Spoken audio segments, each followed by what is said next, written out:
to go to this logistics warehouse to steal, to loot. Unbelievable. Now, last month, the Department of Trade and Industry and Competition signed a sectoral master plan for the steel and fabricated metal industry. To date, the DTIC and its key stakeholders, including the private sector and organised labour in the poultry, clothing, textile, footwear, leather and automotive, sugar and furniture sectors, have signed a series of agreements designed to assist these job-intensive industries to overcome a variety of challenges that they've faced as part of the economic recovery and reconstruction plan. But the current wave of civil unrest, accompanied by looting of goods and services, is threatening to scupper all efforts aimed at boosting local economic development. To discuss this, we're now joined by proudly South African CEO Eustace Mashimbye. Thanks so much indeed for joining us and welcome to the program. Yes, good evening, Peter. Thank you for having me. All right, so guide us. What we're seeing on televisions and on our screens, how is that translating into South Africa's economy and what you're trying to do as a proudly South African? I think, first and foremost, I think your introduction sums up what the intention is with proudly South African, with the DTIC in partnership with organized labor, with organized business, and the different industry bodies that are signatories to the sectoral master plans, where the intention is to grow the economies, to ensure that the respective value chains in each of those industries that are signatories to the master plans benefit from local procurement decisions that are being made. And this simply undoes everything. We are undoing every single success that we're starting to see with each of these sectoral master plans. We're starting to produce more tonnage in the poultry industry as a result of the master plan and the interventions that are in place. We're starting to see a lot of successes coming from the clothing, textile and footwear industry that has its own sectoral master plan. There are master plans now for the sugar industry where we're trying to get South Africa to consume at least 300,000 additional tons of sugar.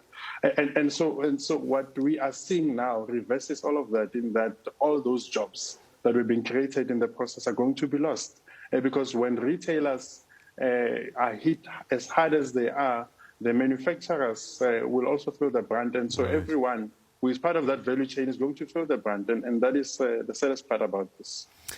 And the smaller business, I believe, are the ones that are most vulnerable, because a lot of them are not able to carry the levels of insurance that would protect them for unusual events such as these.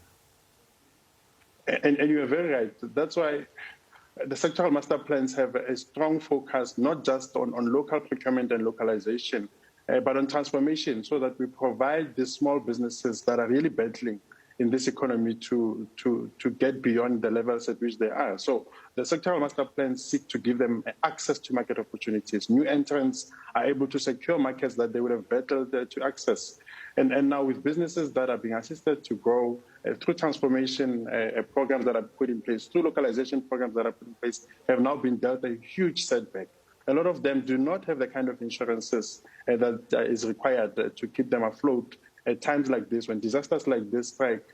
They don't have the kind of insurance, because if you think about it, if a business person at that level struggles, one of the easiest things to cut, if you're cutting costs, is insurance. Unfortunately, it's not necessarily the best thing to do for yourself, but sometimes it's the most easiest thing. It's the easiest cost to take out from your overheads. And that is the saddest thing, that some of those businesses, some of the infrastructure lost, some of the equipment that has been lost, some of those jobs that have been lost will never be recovered. And that is the saddest reality that South Africans have to remember, that they've just dealt a lot of families whose breadwinners depended on those small businesses for income. They've dealt them a heavy blow, and it's a sad reality. The long-term effects of this will still be felt for a very long time to come.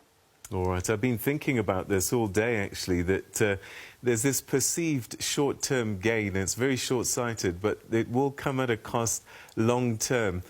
Help the looters who may be watching on their new TVs that they've stolen today to understand, whilst they think they've got a new TV, what is the real cost to them long-term about the actions they've taken?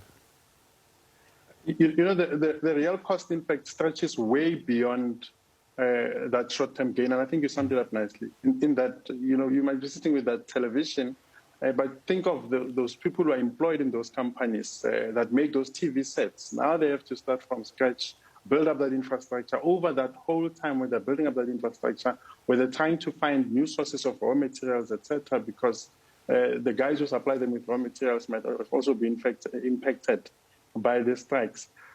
All of that is going to result in a longer period of us trying to get the economy back on track, a longer period where we're trying to get people back into jobs during a time when we're trying to create jobs. That simply means that we have less people paying taxes as a result of them having income that enables them to be tax-paying citizens. It means that some of those corporates who will pack up and leave, that investment that was coming our way that will be turned back, that investment that is lost will ultimately mean that corporate tax from those corporates that and companies that are impacted on is lost.